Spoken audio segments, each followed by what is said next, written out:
What's going on, everybody? It's your buddy, it's your pal Spaz Phoenix, the YWC reality checking. You know the deal. You don't see my pretty sexy face, so you know I'm not alone. Kristen, say what's up. What's up? And for the first time in a long time, we're not here to review or preview a pay-per-view. Because after like 3 pay-per-views in a row, we've actually got time to breathe. Told you guys that the Off the Cuff series was coming back, and this particular video is going to be a fantasy booking video. We haven't done a fantasy booking since myself, Kristen, and Guapo fantasy booked WrestleMania back in January, so it's about time. It is about time. And it's the women's division. I need to figure out something to say other than repeating you. Yeah. Go with a winner, which clearly means don't repeat me. Last year, you and I got together and basically reviewed the entire women's division, which was fun. We did. That was good. I was thinking about doing that again this year, but then I came up with this idea that we're going to do tonight. But what I'm going to ask down in the comment section below, if you want, and I didn't tell you this either, if you want me and Kristen to do a 2018 entire women's division review, put it down in the box below. Let us know. Put it down in the box below, because you're going to get this, and then I'm going to go watch it one more time, and then me and Kristen are going to review Infinity War, finally. It's going to happen. It's been a while. It's been a while. I'm probably going to see it again this weekend, so it's, all the feels that come out of Infinity War. But what we're doing today, if you can't obviously tell from the title and the graphics and, what I've been saying on Twitter the past couple of days, we're going to address the rumor that WWE is eventually going to be doing a women's tag team division. So, first of all, Kristen, I'm going to throw it to you. What do you think about the idea of a women's tag team division? I am for it. I'm just always wary at the idea that there won't be enough women to sustain a tag team division and a singles division. But this will be fun. We're going to try and put some stuff together in case. Right. Are you agreeing, or at least in my opinion anyway, like, there's all kinds of rumors with the new TV deals going on, the brand split might go out the window. Do you agree that if there is a women's tag team division, they have to cut it back down to one women's single title? Yes, definitely. They could not have the Raw and SmackDown women's titles if we had a tag team division. And you could only have one tag team division. Can you imagine having Raw women's tag team titles and SmackDown women's tag team titles? It's the problem of, if you do that, then half of the roster is champion and the other half isn't, and they just kind of all trade the titles back and forth. The other half are challengers constantly. Yes. Now, what I said to you, about a week and a half, 2 weeks ago? Yes. We were supposed to do this yesterday, but we're off by a day. Basically, what I said to Kristen was, let's take all the women that we currently have on the WWE roster and let's make some proper tag teams. Now, I do have to admit, this is the exact opposite of what I want them to do if there's an actual tag team division. If there's an actual tag team division, not randomly put people together? Yeah. I want them to actually go out into the world, because I know I don't watch many indies, but I know there are women's tag teams out there. And much like we would want them to bring in proper tag teams for the men, we brought up Authors of Pain. NXT just got the War Raiders / War Machine. There's TM61, unfortunately. But there are some proper teams out there, not just, hey, you're not doing anything, let's throw you in a tag team.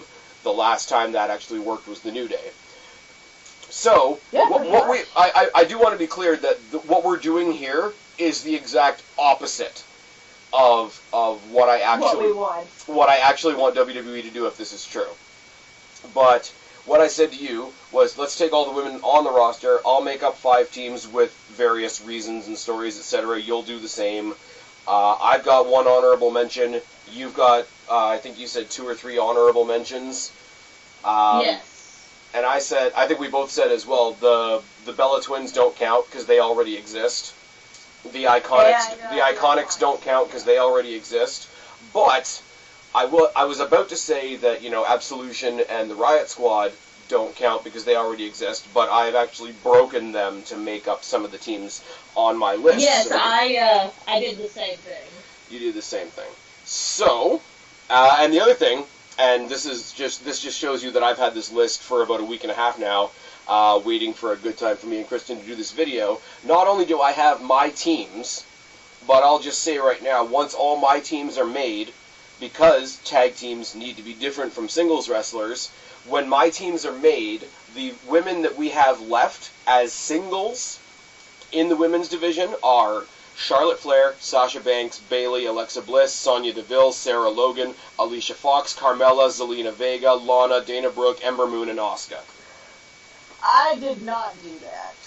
So I've done my teams, but I've left us a pretty strong singles division as well. Basically, everybody that you initially think of when you think of the women's division will still be prominent. Would still be prominent singles stars, and some of the ones we don't see as often may have new life. If I want to use a bad cliche like that. So I'll leave it up to you. I didn't put that much thought into it. I'll leave it up to you. Do you want to go first, or do you want me to go first? I want you to go first. You want me to go first? So, all four other teams on this list mesh together in a way that makes logical sense.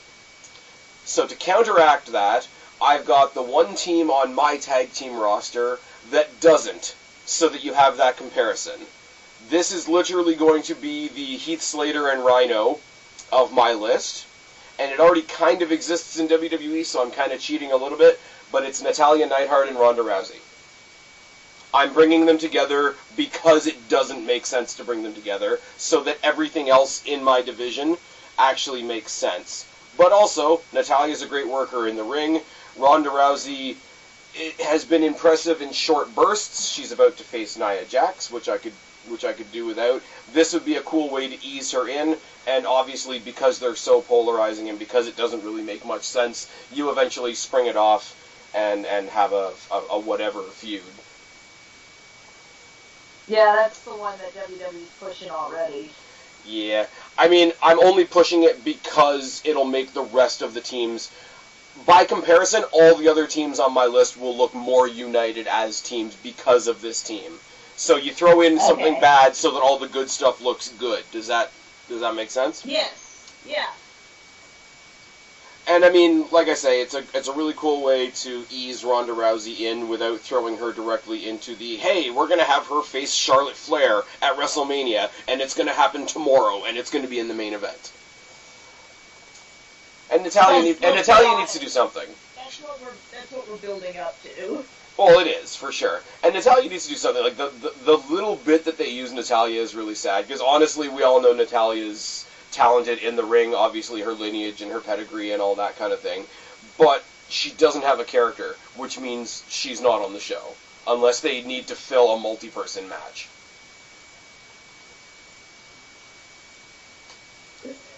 And that's all I really got. Am I supposed to name one now? Yeah, if I don't cough up a lung, yes. Oh, okay. So I didn't put as much, full roster thought as you did into it. I just kind of put people together who I felt, A, could have a good storyline together as a team. Okay. And then possibly after they break up as well. I'm just going to grab one because I don't have any in particular order. Okay. This one's going to be a weird one. I have Sasha Banks and Carmella together. Here's my... I could see that. Exactly. I could totally see that. I put them together as kind of like a semi-beautiful people type thing, but not exactly. They're both cocky as hell. Clearly they'd have to be heel. That was going to be my next question. Yes, you have the Princess of Staten Island and the Boss, and they both kind of have that, like, I don't want to say gaudy, but that's the word I'm looking for, like, Sasha's got all the bling. Gucci everything. Yeah, Carmella has all the, like, leopard print and, like, all of that kind of stuff. Like, it's kind of a little, like, Jersey Shore gaudy kind of thing going on. Sorry, I need you to say that for me again. Say that again. A Jersey Shore what? Gaudy. Okay, there we go. That's how they say it. That's how they say it over there. Gaudy. I don't know anybody from the Jersey Shore, so I don't know these things. Anyways, I just think that their personalities would mesh pretty well. And Carmella is a little weak in the ring, and Sasha is not as weak. So I think working with Sasha, I think that would maybe even step up Carmella's game just a little bit. I can see that. I have Carmella and Sasha Banks together. I can see that. I could even see with that, like, because Sasha's probably a lot more confident with herself in the ring, like her attitude and whatever isn't so extra. And that's kind of what I love about Carmella right now, is because she's sort of doing that Eva Marie Lana thing where she knows that nobody's really watching her for her in-ring talent, so she's just a little bit extra with everything else. I think that'd be really cool. I like that a lot. That's not as far-fetched as people might think. When I first put it together, it sounded super random, and then I was because I was literally just looking through the roster, and I was like, man, their heel personalities are like not exactly the same, but they're pretty similar. You don't think of them together, but as soon as you stand them side by side, you're like, yeah. Sasha Banks would have to go heel though. She'd have to go like her NXT heel persona. Yeah. When, like, people were chanting Sasha's ratchet. Like, I'm talking that. Yeah, I could see her, like, being devious and, like, Carmella, like, not being second tier to her, but, like, almost being her hype person. Yes. Like Sasha's giving a beatdown and Carmella's just behind. Like, they would have to give Carmella a last name, though. And this is something I will say, and it's going to go for the next team I'm going to mention as well. To have a team where one person has two names and one person has one name, regardless of like it sounds off. It's the only one I can think of right now because I hated the team anyway was Daniel Bryan and Kane. Yes, it sounds off. Curtis Axel and Ryback. Like it doesn't hit your ear right. You know what I mean? Yes. Okay, so because I've just said that, I'm going to give out my next example. This is not going to be the classic technical wrestling team of my division. This is more so going to be if Mark Henry and the Big Show were a tag team, this is going to be kind of what Authors of Pain are right now. This is going to be like old school Demolition, Legion of Doom, let's just go in there and smash things kind of team. I got Nia Jax and Tamina. I was thinking of that one. I was like, that one was a little too like on the nose for me, so I didn't put it in my 5. But it's definitely one I thought of and was one of my honorable mentions until I narrowed down my honorable mentions. I was gonna say, how many honorable mentions did you have? I had like 6 at one point. I narrowed it down. I didn't need to. Okay. I just think like Tamina has. Well, I think they have very similar wrestling styles, but not the same. I was going to say, and if they were a team, I could see the two styles that they have working towards each other so that they do look more tandem. Like, they're not so far off of each other that they couldn't blend. Now, you and I have gone to an extensive level of, okay, Nia Jax is still new. Nia Jax, you know, we've always said WWE books her like a big person, which is not her fault. But she's capable, technically, in the ring. She's gotten a lot better. She's one of the few people that when she made the move from NXT to the main roster, she actually got, like, better. Her character got better. Oh, she stepped up, for sure. Yeah. But I think, like, while she has gotten a lot better at being technical, she has gotten better at being sort of that more well-rounded wrestling talent, no pun intended, that wasn't a size joke or anything before anybody freaks out. I think with a tag team, especially, like I say, like with a Legion of Doom or Demolition or AOP type tag team, you don't necessarily have to be well-rounded. You can pick a particular style. You can say, okay, power moves are my strong suit. I'm bigger than everybody. I can squash everybody. Me and my partner can squash everybody together. We can ragdoll everybody else around the ring. You can zero in on that one particular style, and that can be your thing. And Tamina has never gotten up off the ground. And she's not... No, she's just always been floundering. And she's come and gone so many... Like, she came in originally with the Usos, and then they sort of went off on their own merry way and got their little shiny plastic shorts for a while and then came back around, and now the girl that's with them is Naomi, and we all know what I think about that. But, like, even, like, she came back and she was, like, being managed by Lana, and she came back and she tried to be a badass, but, like, she didn't even have ring gear. She had, like, pants and a leather jacket, and then she fucked off again because of injury. Yeah, two people that I don't think are quite where they're supposed to be. They could feed off each other. And I mean, like, there's the familial closeness and all that. I mean, those stories are sort of connect the dots. But I mean, really, you got two powerhouses in there. It could be like, I mean, neither one of them is as technically proficient as Natalya, but you could have a similar idea to the Divas of Doom, where you had Natalya and Beth Phoenix, that kind of thing. And I mean, you put an underdog team against them, and let them throw around some smaller wrestlers to give an underdog story later on down the line. They'll be perfect for that. I agree. I think that, like I said, this was one of the ones that I was going to do, and it ended up in my honorable mentions. Like, if Nia Jax was a monster heel and Alexa Bliss was babyface, how easy would it have been at WrestleMania for Alexa Bliss to be babyface? Easier. Easy. And now Nia Jax is trying to bully Ronda Rousey. Can we just talk about that for a second? Anyways, you are up. My next one is, hang on, I'm eating my burger too. We're professional. I am super professional. I'm hungry, guys. Maximum effort. Maximum effort, guys. Okay, here's another one that... This is probably my least, what's the word I'm trying to use? Cohesive. Like, I kind of put these guys together because I feel like they have similar, like, they're similar, they're not,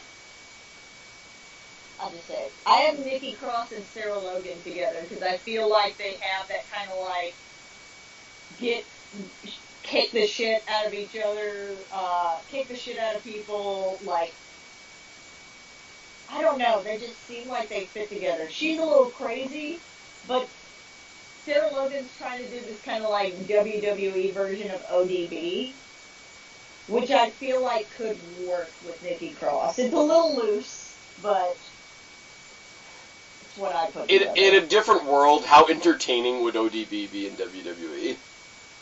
In a different world, this would be amazing.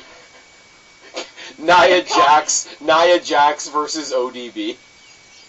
For some reason, it's kind of like, if you're thinking of older school TNA, it's kind of like if you decided to put Daphne and ODB on the same team. Oh my god. Yes.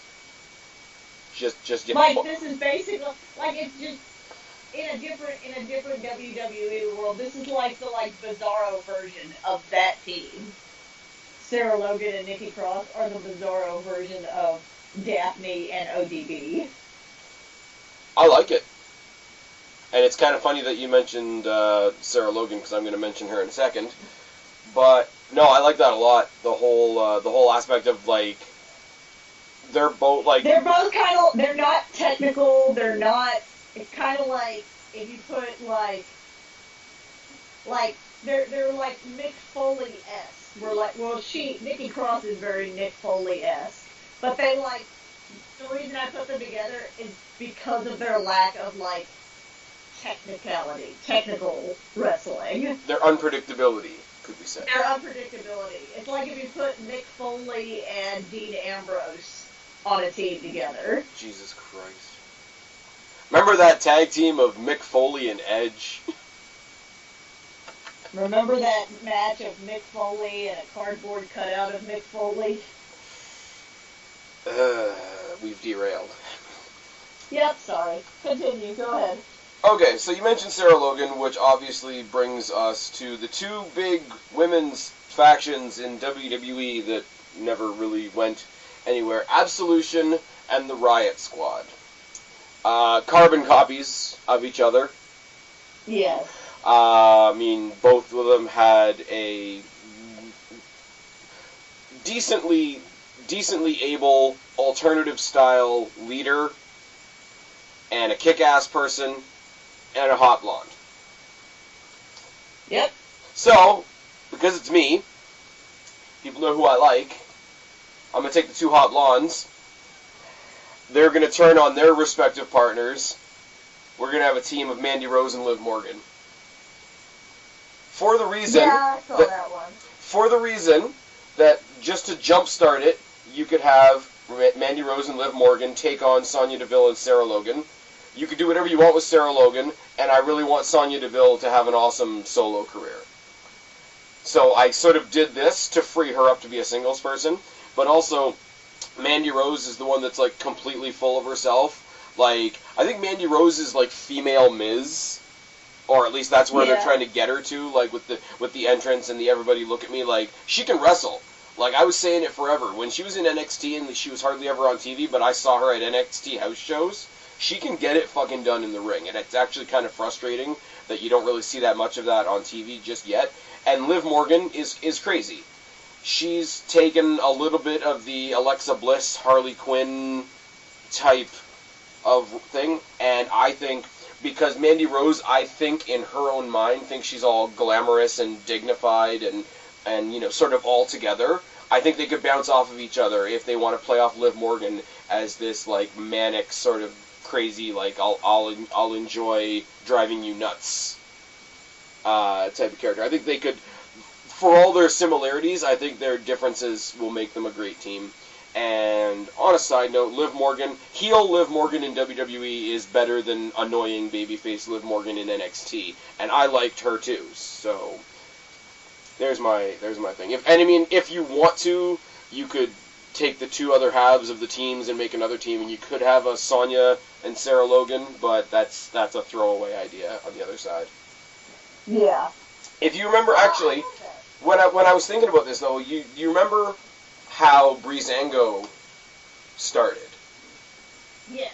Was R-Truth and Goldust had a falling out, and they each went and grabbed another partner to have the most random tag team match ever. Tyler Breeze and Fandango went, fuck this, we should be a team, and turned on their partners. Basically, if you want to kickstart this, I would do that the exact same way. Don't even have Ruby Riott anywhere near this, because I think Ruby Riott's a fuck ton better. And she could just be like, okay, my group's falling apart, I'm going to go off on my own and face Charlotte again. But yeah, like when they made Absolution and the Riot Squad, they made two ragtag teams. It's like, let's take one of these and one of these and one of these. I think this I think this would fix that. And I mean, it fell apart because obviously Paige had to retire, and that sucks. And we probably would have had 3-on-3 matches at Survivor Series, but that never happened, so they need to do something else. I agree. The Riot Squad was... I think the Riot Squad was, oh fuck, Paige is hurt. Maybe we can try and do this. We still want to do this story. Maybe we can try and do it over here. But they didn't even... It wasn't even because of Paige's injury. Like, Paige debuted her group on Raw, and the Riot Squad debuted the next night on SmackDown. No, so, that's right. You're right. They debuted about the same time. That gives me less... That makes it less... Okay. Like, that makes me more annoyed with it because literally they're just like, well, we really fucking like this idea. Let's just. That's fully like that was fully like a move that they did where you know they were planning on a Raw versus SmackDown at some point. Like they wanted a female version of Shield versus New Day. Not with those characters, obviously. But yes. Anyways, you're up. Let's see. Who do I want to do next? I haven't really. Oh, and now the kitten's in. Hang on just a second, everyone. I'm being super professional tonight. As we said, maximum effort. Maximum effort. I have a kitten, but he is very needy, so I kick him out of the room when I do these. Let's see. I have next Bailey and Kairi Sane, because I think they're both kind of doing the happy-go-lucky, like, they have basically the same storylines. Like, oh, you're so cute and sweet, and we're going to kick your ass because of it, and then they can kind of maximum effort and get the job done kind of thing. I think it'd be a really fun, like, a good face team. I like it. I think it'd need a little bit of work, but I think they have similar kind of happy-go-lucky, super babyface kind of gimmicks right now. I think because of that, you could, because they're sort of like goofball good people, I think you could do a lot of goofball-ish type things that are like, okay, it only works because it's them. Like, not quite New Day-esque, but if, like, the inflatable Bailey buddies all of a sudden have, like, pirate eye patches drawn on them or something like that. Yes. Or they come out, like, they have the matching hats or whatever. Like, Bailey's so into, like, her partner's gimmick that she adopts it a little bit. Or, like, Kairi Sane, like, goes with some of, like, the crazy pastel color. Like, I could see them being so into each other that the gimmicks kind of blend, the gimmicks kind of bleed a little bit.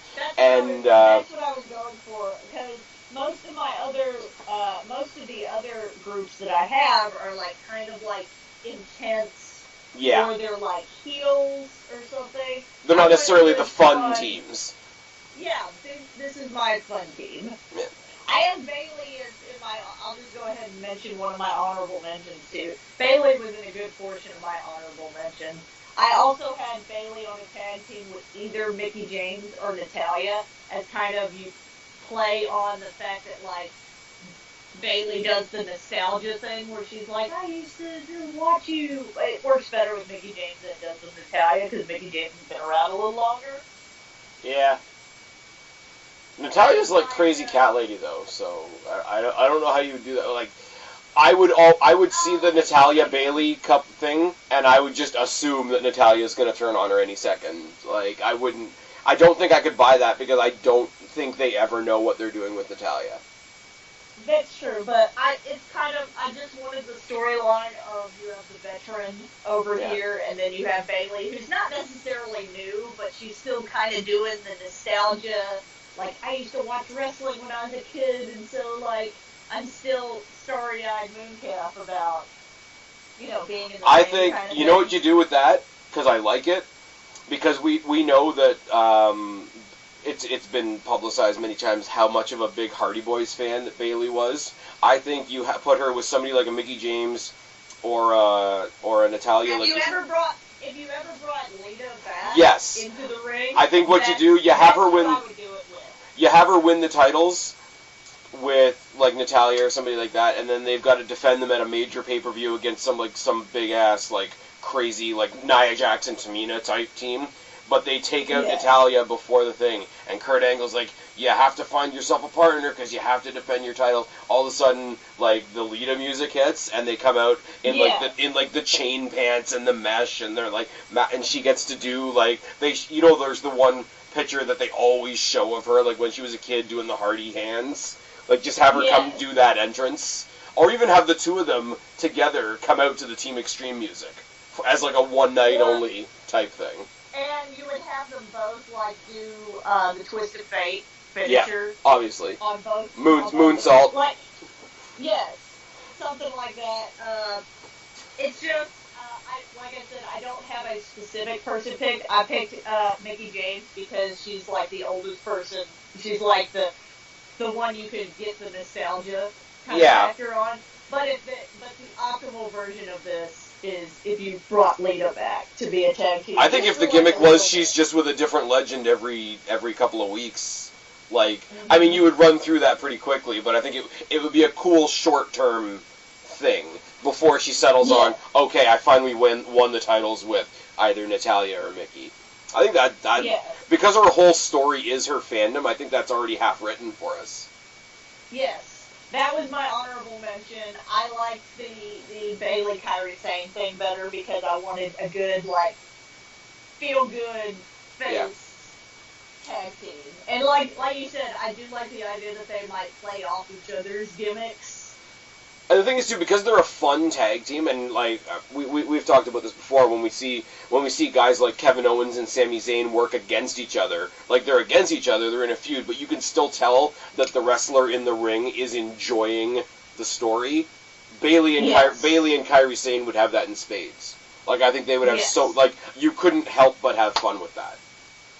That's what I was going for. All right. So that took out one of my honorable mentions.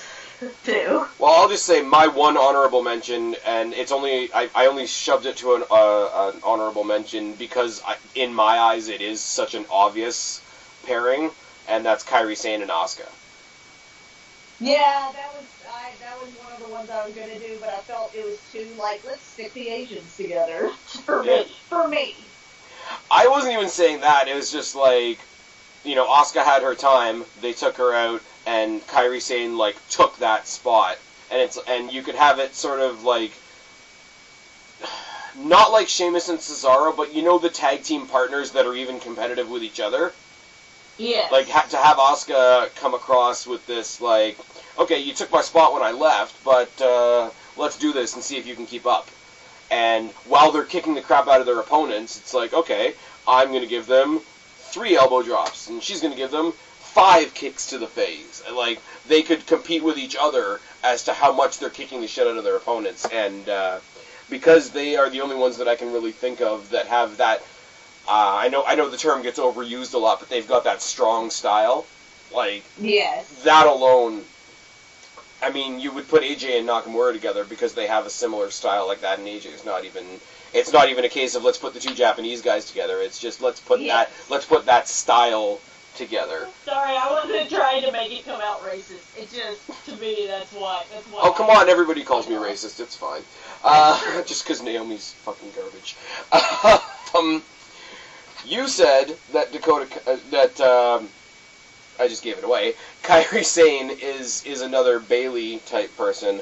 I have been saying for weeks and weeks and weeks on my NXT reviews that if you want Bailey done properly, it's Dakota Kai. Yeah, that's true. And, like, the whole bullying thing that she's got going on with Shayna Baszler right now, and the fact that she is able to look absolutely terrified in her underdog persona, and still do some decent shit in the ring, I think she's your next Bailey. And if WWE fucks her up, then it's fucking terrible. I wouldn't be surprised if they do, just because WWE is terrible at writing faces. That's just how it is. It's true. It's true. Unless you have something like Daniel Bryan that literally lands in their lap. Yes, they didn't write that. That was all just like, well, this just happened. So this is me, who doesn't watch the indies, but I see things and I hear things and I come across random things every now and then. Now, somebody that is in the WWE right now, who used to be a tag team partner with Dakota Kai, with apparently a very similar gimmick, is Ruby Riott.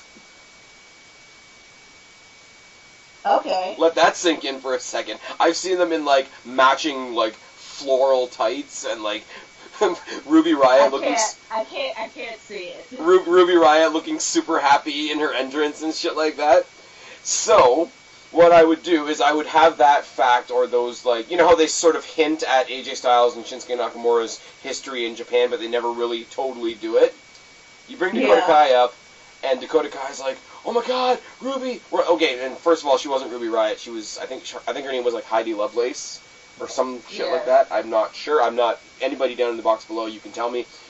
But I could see Dakota Kai being like all super happy. She ends up on SmackDown, per se, and it's like Ruby Riott, but Ruby Riott is the Ruby Riott that we know now, and it's like, fuck off, I don't know you, go away. Fuck off, I don't know you. Kind of like, I think of 90s movie where, like, they were friends as, like, young kids, but then they become totally different people, like, in high school. I was thinking more along the lines of, like, Mick Foley trying to be The Rock's tag team partner. Okay, well. But I mean, like, The Rock was too cool for him, whereas Ruby Riot's like the somber, sullen, like, goth chick now. But they slowly, I think you see them slowly merge. They keep their different styles, right? And you could even do something as blatantly obvious as, like, they have the same ring gear, but except, like, Dakota Kai's is all white and Ruby's is all black. Or something like that, because I do like both, like, take away their characters completely. I love them both in the ring. Dakota Kai hasn't nearly gotten to show enough of herself on NXT. Ruby Riott is starting to show how good she is on SmackDown, so you could have that, I don't want to say like a salt and pepper team of, like, the super, super happy and then, like, this absolutely morbid other person, but somehow they get along anyway. And rather than have one of them meet the other, because apparently they've already done that in the indies, let them be as different as they are and play off of each other. I think it'd be a lot of fun, and I think it would give us some amazing in-ring matches as well. I also think it would fuel WWE's need to have the, like, I wouldn't say the odd couple tag team, because normally when they do the odd couple tag team, it's like, remember MVP and Matt Hardy? Yeah. The tag team that hated each other kind of thing? Yeah. Like that, but minus the hate each other. Like, they're totally different. Like Kane and X-Pac. They work together. Kane, X-Pac. Well, a more recent example is Cesaro and Sheamus. Yeah, but Cesaro and Sheamus, like, other than the fact that they were competitive amongst each other, I mean, they are, like, they're both big dudes, they're both athletic as hell, they're both big brawlers. You look at the two of them, and somebody says, hey, we're going to put Sheamus and Cesaro in a tag team. And your first reaction is, oh, that makes sense. That could work. Whereas, only because, like I say, Ruby Riott is that, like, I hate to keep using the word alternative, but she's like that alternative girl. She's got all the tattoos. She's not exactly a blonde Barbie doll. I mean, neither's Dakota Kai, but she's like I say, like, she's Bayley done properly. It would be like if Bayley from NXT, to borrow an example from you, Daphne from TNA, back when TNA was good. Like, if you put, like, good Bayley and Daphne together, like, they could probably do some amazing shit, but you never would have seen it coming. But I think, like I say, if you sort of casually wink at the fact that they're a team, like, have them, like, when they go get, like, new wrestling gear, have the wrestling gear be the same. But like I say, like, do something as blatant as one of them's in black and one of them's in white, or one of them's in. I would even have Ruby Riott, like, if you have, like, the ring gear, have, like, hers have, like the shredded, like, something, like, shredded on it, or, like, just somewhat, like, grungy looking on hers. Have hers be like all torn up, and meanwhile, like, Dakota Kai's has, like, the fringe on it or something. Yes. But it's similar enough that they don't not look like a tag team. Exactly. I'm excited about this. I think we need to do this, like, now. You're up. I like it. My next one, I'm going to go ahead and do this one because the person that I tagged Alexa Bliss with is not on the main roster. It would be not in WWE right now. It's more of a dream team kind of thing. More of a if they brought this person back kind of thing. I think I know who you're going to say. I don't think you know who I'm going to say. I have Alexa Bliss and Karma together because I think it would be the Nia Jax storyline that they tried to feed us, but it's fucking, let's just use her real name, Awesome Kong. That is very much not who I thought you were going to say. And as soon as you were like, I think I know who you're talking about, I'm like, no, you don't. Can I tell you who I thought you were going to say? Who? I thought you were going to say Alexa Bliss and Angelina Love. That's a good one, too. I don't know why I didn't think I stuck to WWE. I mean, we're going to get to it next, but there's a team that I literally didn't put together because one of them isn't on the roster yet. But yeah, if we're opening it up to TNA for a second for conversation purposes, Alexa Bliss and Angelina Love, holy Christ. Alexa Bliss and Angelina Love, or Alexa Bliss and Velvet Sky, or Alexa Bliss and Madison Rain, like, Alexa Bliss becomes the fourth member of the Beautiful People. Beautiful People. I feel like those would be very, like, beautiful people-esque, and I don't like to reuse gimmicks. But I am, just with a different person. I have her with Karma, because I have, like, you know, she's the loudmouth, blah, blah, blah, and Karma, like, just, like, you know, it's a little Shawn Michaels Diesel. I was going to say, do you want Shawn Michaels Diesel, or do you want Enzo Big Cass? Yeah, exactly. It's a little bad. But, Well, you know, Enzo's got an aspiring rap career now, so we can't really have that. Exactly. So I have Alexa Bliss and Karma because I feel like it's going to do what they wanted with Nia Jax, but without the, like, bullying. Yeah, the bullying thing was bullshit. Now, here's my question, though. Do you have Karma just, like, backing her up, or do you have them go, like, actually make a run for the tag titles? I have them making a run for the tag titles. Because I'm curious. It would be a thing where, like, Karma does, like, 80% of the work, and then, like, Alexa does the thing that, like, the tiny heel does, where they tag themselves in when they're like, oh, you've beaten on them enough. Let me do my finisher on them. I think they're dead. Let me try to pin them. Yeah, pretty much. Now, here's an interesting thing, and I probably should have done this all the way along, but, like, if you were going to fantasy book it, like, randomly, who would you want to see that team feud with? That team of Karma and I would probably do like my Bailey, Mickey James thing, or Bailey and whoever, and then have Lita come in. That would be what you do, because you have Alexa Bliss and Karma take out whoever Bailey's tag team partner is, and then that's what you would use to bring Lita in for, like, Bailey and Lita versus Alexa Bliss and Awesome Kong. You know what I just thought of? What? You know how they just did the mixed match challenge? Yes. One of the teams should have been The Miz and Awesome Kong. Oh, Christ, it's late in the day. Yes, it's a little random, but I feel like they already tried to do this team, not a tag team, but this, like, team with her and Nia Jax, and I feel like Awesome Kong, or they called her Karma in WWE, I feel like Awesome Kong kind of has that, like, when she stands in the ring, she kind of has that almost, like, Brock Lesnar-esque, like, feel to her, where she could just stand in the ring and look menacing. And that, yeah, and see, that's where Nia Jax kind of falls down, right? Like, because she doesn't, because of the glam look that they give her, and I'm not like most girls, and I mean, I'm into it. Like, she's like the big girl, like wanting to be into fashion and all that shit. Like. Oh, she definitely suits a demographic WWE doesn't usually go for. But the difference between her and Awesome Kong, right, is we can put there we go. Nia Jax doesn't look menacing in the ring. She's big, but you don't think, when you hear, I'm not like most girls, you're not like, oh, fuck. Whereas when you hear Kong's music, you're like, fuck, I'm fucked. Like, you know, like if the Undertaker's music hit. I mean, right. I know that's a weird comparison, but you're not far off. They have that persona and the music that when somebody goes, here's who you're gonna have to face, and when their music hits and they look over at the stage, they're like, oh, I'm so fucked. Well, see, here's the difference that I think, right?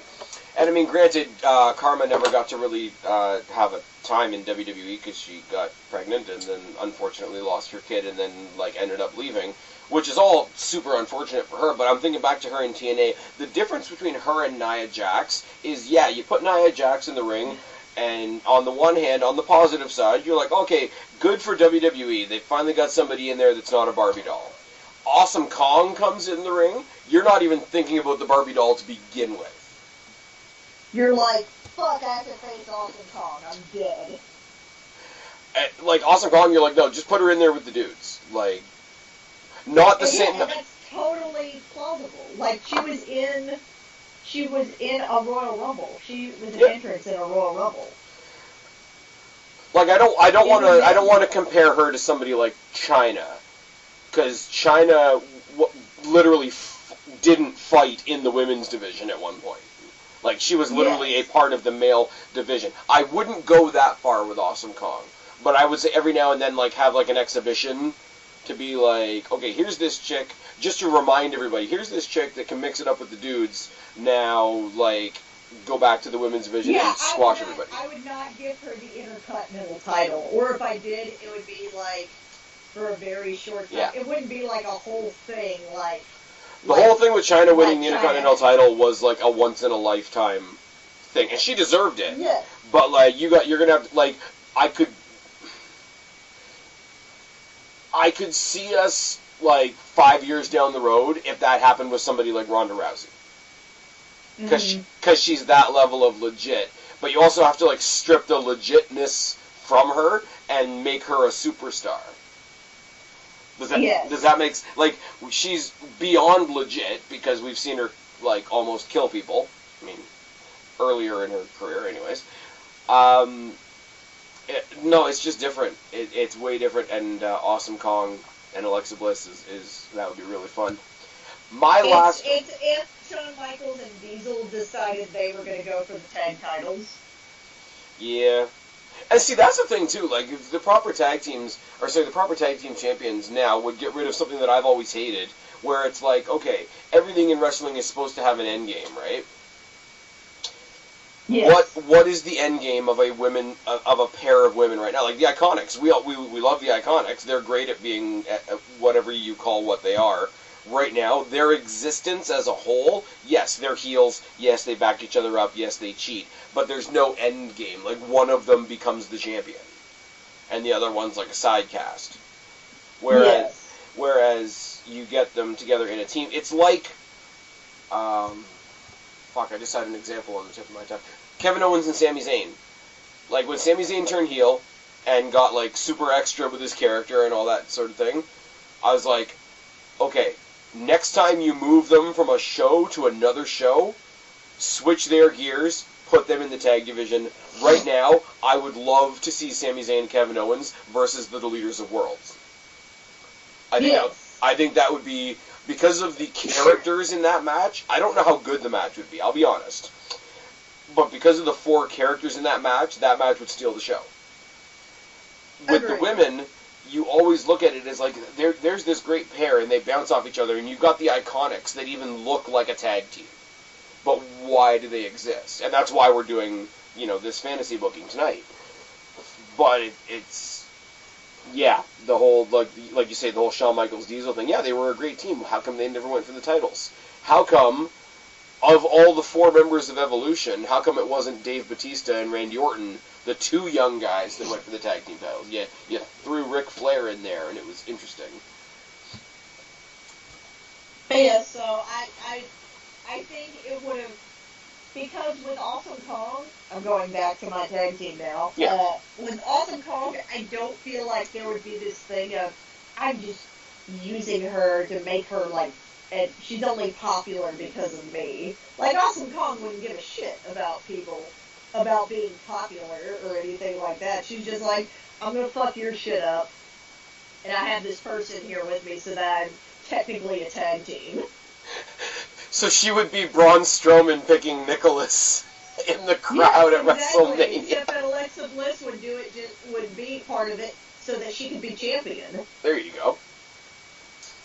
No, I like it. I think it's real good.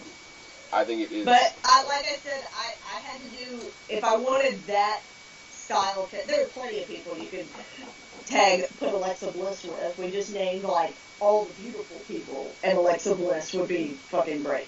There's a lot of other people you could put Alexa Bliss in, but when I wanted this particular like type of tag team, Karma's the only person I could put her with, because nobody in the women's division had that menace that Karma has, or that Awesome Kong had. Because I don't like the thing with WWE, and I think it's why the heels struggle in WWE as a whole because of their limitations and whatnot. Not necessarily so much in NXT, but on the main roster, you're not going to have a truly devious, dominant, devastating heel because they can't be as terrible as they need to be to get booed. Exactly. Like, what was the last, truly, truly terrible thing that somebody did? I mean, Lesnar busted Randy Orton open hard way. Woo! Randy Orton burned down Bray Wyatt's cabin, and then they fought on maggots. I think if I have to think back of truly devious things that heel did, I think back to Randy Orton before WrestleMania 25, where he was taking out the McMahons and DDT'd Stephanie McMahon and then kissed her unconscious body in front of while Triple H was handcuffed to the ring post. Yeah, that was pretty good. I mean, it wasn't good, but it was. I'm thinking that yeah, just the whole storyline because of the fact that he could then he was not only the kind of menacing heel, but he was also the cowardly heel too, because he won the Royal Rumble, so he could be you can't fucking fire me or I will sue the fuck out of you, the cowardly thing. And the thing about heel Randy Orton is he does these bad things and he doesn't care about these bad things, but there's certain times in his run where you get that smirk and douchebag Randy Orton. No, not even douchebag, but he's genuinely reveling in his own terribleness. Yeah. If you about how Randy Orton is way better as a heel. If I look at WWE right now, and it's only because it's in NXT and not on the main roster, the only truly hated heel in the whole company right now is Tommaso Ciampa. Yes. Because he's... Dude, did you hear... Did I do this with you? I think I did it with... I told my sister about this. At a house show somewhere. Oh, the Infinity War thing? Gimmick, where Ciampa was, spoiling, Infinity Wars for people. Nice. He was giving out spoilers for Avengers Infinity Wars. Which we're going to review eventually. That's a way to get booed. Giving out spoilers. Yeah, but that's the thing, though. When you attack something like the MCU, you're going to cut the crowd in half because you got the one half that totally care and are going to want to cut your throat, and you got the other half that are going to be don't care, not a superhero fan, do something in the ring. Well, but he does the other stuff too. That's just extra. No, what was it, not this week, but last week, when he tackled Johnny off the apron into his wife. Yep. That was, and it's not huge, it's just devious enough. And like I say, especially with him, he's got that, not only have I done something this devious, you can tell how much I enjoy doing something this devious. And A, I don't think you're going to see that on the main roster, and B, they're definitely not going to do it with the women. No. Which is very, very unfortunate. What is not unfortunate, however, is my last team. And it's Becky Lynch, who I think we can agree, other than being the first ever SmackDown Live Women's Champion, They haven't done much with her. She's always kind of there, and she's kind of back burner. And they've buddied her up. This is what I say once again. You get a pair of buddies together, and one of them will become the champion. Well, if your buddy is Charlotte Flair, you ain't gonna be the champion. Nope. That's a thing. Now, initially, did you watch the Mae Young Classic? I have, yes. Okay. Initially, when I was doing this, and this is where I got into a little argument with myself, because I was like, okay, I'm going to keep it WWE. You got into an argument with yourself? Oh, I totally did. As to how I was defining this little thing that we're doing here. Because what I wanted to do initially was Becky Lynch and Toni Storm. Okay. Which would have been a whole lot of fun, because Toni Storm is tomboy as fuck, and so is Becky Lynch, and they're both kind of nerdy but like scrappy at the same time. Yep. So instead, I went a slightly different direction, and you stole a bit of my thunder early on with one of your teams. I got Becky Lynch and Nikki Cross. That's a good one, too. That was the other one I was thinking about putting Nikki Cross with. I even had a story set in mind where, like, okay, if you want to live in this fantasy world where, like, everybody that came from NXT knows each other, it's like everybody that came from New Japan knows each other and whatever, I would have had it that, like, Becky Lynch's, like, best friend from back home was Killian Dane. And you got the whole you got the whole Sanity angle. Nikki Cross comes up to the main roster with Sanity like she's not doing. Makes a couple stabs at getting the women's title, maybe falls a little bit flat, maybe gets double teamed by a couple of other like larger factions. Then they announce that, you know, there's this women's tag team title coming along, and she talks to her teammate Killian Dane, is like, hey, let me talk to Becky, you know, hometown girl, let me see what she has to say, and they throw them together, and you've got two completely different kind of scrappers. Like, you got Nikki Cross, who's fucking insane, and you've got Becky Lynch, who's a scrapper, but not, like, insane, oh my god, I want to hurt somebody, but, like, more, and yes, I'm going to go with a little bit of a stereotype here, but the kind of person that if you bumped into them the wrong way at the bar, you could have a scrap just for the sake of having a scrap. So you got two people that genuinely want to fight, but coming at that idea from two completely different angles. And I could see Nikki Cross always, like, being a little... I've said this a lot in this video, but Nikki Cross being a little bit more extra than Becky Lynch, but Becky Lynch at the same time having, like, an appreciation and an admiration for the insanity in Nikki Cross. And, again, as we've said with a bunch of these teams, I could see them feeding off, like, their excitement, like, Becky's sort of fun-loving excitement, and Nikki Cross's, like, actual crazy, like, manicness. I don't think you have to go too far to make those two different ideas work. I don't think so, but I feel it would be a little bit of a stretch, just because of Nikki's, like, it depends what level of crazy you're going to do with Nikki Cross. Yeah. But I think it could work out. And also, if Becky's not doing anything, why not have her be in the tag team division actually doing something? Yeah. And I would, you know what, if you just want to put a little linchpin, no pun intended, on her story, first ever SmackDown Women's Champion, first ever Women's Tag Team Champion.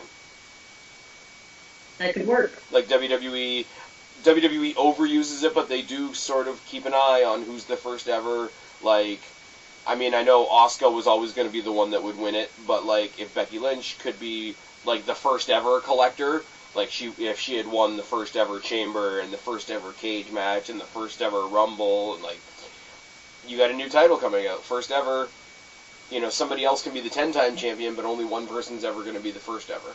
The first ever champion. Yeah. I don't know. That's my last team. Nikki Cross, Becky Lynch, with a possible substitution of Toni Storm when she comes to the main roster. My last team is, I feel like, going to be kind of a no-brainer, just because of their NXT past. I have Ember Moon and Asuka. I think he could play up the respect thing. You would have to have Ember Moon finally beat Asuka at some point, so that there's, like, a mutual kind of thing. Okay. Before they become a tag team. Sort of even them out. Yeah, sort of even them out, making them like, finally we're equals kind of thing, and now we're the best in the ring when we're facing each other. Now we're going to be the best in the ring as a team. See what I find. And they both kind of have like a little bit of the mystique thing too. I was gonna say their presentation coming down to the ring would be fucking amazing. Mm-hmm. Like, whether they come down separately, whether they, like, you know, we talk about, like, mixing gimmicks, but, like, can you imagine their combined entrance at something like a WrestleMania? Where you have That'd be crazy. Oh, it would absolutely be crazy. I like it. We're getting into, you know, a little bit of a cliche, but it's a cliche that I don't mind. It's the whole, like, friends and partners make for more vicious enemies, but also enemies make for great teams. And I think they've done that a lot recently. Like, they did it with Cesaro and Sheamus, and I thought it was retarded, and it ended up being, like, the greatest thing ever. They had the little mini feud on NXT with Danny Burch and Oney Lorcan, and they're just two big fucking bruiser fucking dudes, and they're a great team, and I think they're getting a title shot sometime soon. If that's the story, I don't think you necessarily have to start making the mirror images of each other. I know we do a lot of that, a team needs to look like a team. And, I mean, you could do slight things here and there, but, I mean, Asuka and Ember Moon, like, who's not going to cheer for that? Exactly. I think that's... and I think due to their NXT, due to, like, them being in NXT and them having this history in NXT, I feel like it would be very easy and believable to them to see them as a team, especially if they're both face at the time. Yeah. I don't think you could do... You play it as a mutual respect kind of thing. Maybe not their best friends, not we're best friends angle, but do it as, I respect you in the ring, you respect me in the ring. Let's go do some awesome shit. Yes. I was about to say I wouldn't want to see them as a heel team, but we did see Asuka as a heel sort of in her tail end of her NXT run, and Ember Moon as a heel is a very wide open possibility. But if they turned Ember Moon heel, I wouldn't want it to be in a team.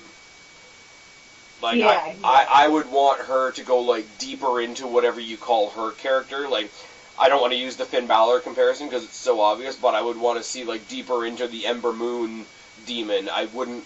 The She-Nom. Oh my god, as she calls herself. I hate that. You hate that? I hate that. Not because I hate her, but I hate that because She-Nom is supposed to make you think Phenom, to be like, oh look, Undertaker was dark, and she's dark, and somebody's gonna call me racist again, but you know what I mean. It's kind of like creating Kane, and Kane's gimmick is he's Undertaker's little brother. Make her Undertaker's adopted sister. No. False. So false. So many people survived that funeral home fire. So many people. Did anybody really die in that funeral home fire? Undertaker's parents? Parents? No, because we could rewrite that storyline. Oh my god. And oh my god, she came out of the funeral home fire. That's why her name is Ember. Yep. Oh my fucking Christ. She literally came out of the fire, like she walked out of the flames. She was the Ember that sparked the fire. Oh, no, boo. Oh. Now you've gone too far. Fuck me. It was fun, and then you ruined it. How did they miss when they did the mixed match challenge, how did they miss the opportunity to have Ember Moon and Finn Balor as a team? Because they put Finn Balor with Sasha Banks, because everybody loves them. Oh yeah, we had Banks Club. Fuck off. I thought we had Demon Boss, but they did Banks Club? That's lame. Oh yeah. There was all kinds of like... There was a lot of fan art of Demon Boss. Oh my god. There was a lot of fan art of like Sasha Banks Bullet Club logos, and I'm like, fuck off. Bullet Club can fuck off. Like, Bullet Club can't fuck off. Bullet Club can't fuck off? No, Bullet Club can fuck off. It can fuck off. I think I'm seeing Marty Scurll and the Young Bucks at the next Destiny show I go to. They're taking on friggin' Mustache Mountain and Pete Dunne. Although I will say, in all fairness, for my first time ever seeing Marty Scurll versus Pete Dunne was a fucking amazing match with no finish. I bet so. With no finish because cheating. Like they beat the shit out of each other, and then the two of them collectively low-blowed the referee. Alright then. Oh. Yeah, that was a thing. Maybe AJ Styles and Shinsuke Nakamura stole the idea.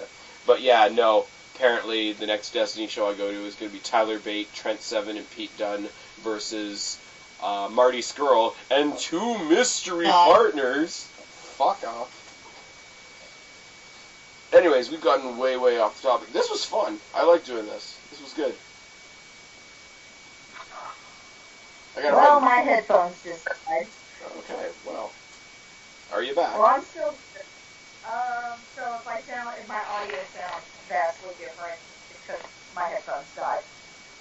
I don't know how it's going to sound on the recording, but you just sound a little bit farther away, but you're good.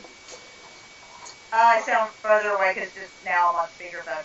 My last honorable mention is kind of a lazy one because it's one that I think what's her name? The current NXT champion. Shayna Baszler? Yes, Shayna Baszler and Ronda Rousey. I think Jesus because I call it lazy because I think they're already going to do, maybe not a tag team, but I think they're going to make them be a faction at some point anyways. Well, they're all four in the WWE now, eh? Yeah, I think so. Yeah, no, what's her name? Jessamine Duke and Maria Shafir. I'm probably pronouncing that wrong. They're both at the PC right now. Baszler's the NXT champion. And obviously Ronda Rousey's, gonna fight Nia Jax, and there's not gonna be a winner. But that's a little preview of our tackle for Money in the Bank, which is not now. I don't know. Not now. Is Money in the Bank? It's like another 4 weeks away. Wow, what a gap. I Yeah, like it. here's WrestleMania, here's the greatest Royal Rumble with the tightest world slide, and here's Backlash, which was garbage. Thank God for a break. Yeah, we got a decent break. It was like 6 weeks from Backlash to Money in the Bank. But apparently all WWE pay-per-views are going to now be in the 4-hour time slot. That's okay. If we get more of a break, I'm okay with 4 hours. Well, because they're combined, it's going to have to be 4 hours, or else you're not even going to get all the titles defended. Yeah. But I will say, as is usually the pattern, NXT Takeover is going to blow the main the main roster pay-per-view out of the water. Yeah, probably. Well, so far we've got, what do we have? We have Velveteen Dream versus Ricochet, Gargano versus Ciampa, probably Baszler versus Cross. I think Oney Lorcan and Danny Burch are going for the tag titles. I'm sure somebody will face Adam Cole, baby, for his North American title. The only bummer for me is Aleister Black versus Lars Sullivan, because I don't give a living shit about Lars Sullivan. Less of a shit about that. It kind of sucks because 2 pay-per-views in a row, Aleister Black, in his big run as champion, he's going to be buried under 3 or 4 other matches. But, I mean, it is what it is. Anyways, we are super off topic. As we said, guys, if you want me and Kristen to do a 2018 version of the entire women's division review, thoughts, whatever the case may be, put it down. If you want us to. If you want us to. And it will be another fucking 3 hours of talking about women's wrestlers. Which I'm okay with. It was a long-ass show. It was. But, in the more close to future to now, which isn't good English, we're going to do Infinity War at some point. I'm going to watch it again. Probably cry again. And that will also be a thing that is not women's wrestling. Alright. Why don't you tell everybody where to find you? You can find me on Twitter, at BlackCatFeline on Twitter. I've mostly been posting about how sad I am that Total Biscuit died. Anybody that watches a lot of gaming stuff on YouTube probably will know who that is. You can also find me on Instagram at BlackCatFeline, where I mostly post pictures of work and cows. You kind of have a channel. I kind of have a channel. Be probably doing try and do a lot more live streaming stuff because I can do that from my phone. So I may be picking up my channel, but doing a lot more of that. And also, there's not a lot of editing. So. What's editing? And you guys know where to find me, or you wouldn't be here. I've been Spaz, she's been Kristen, we are your YWC Reality Check. Subscribe up there, talk down there, start a conversation, keep all these conversations going. Don't be a stranger, I'll talk to each and every last one of you later, but for right now, me and Kristen are tagging out. Bye, guys. See you guys.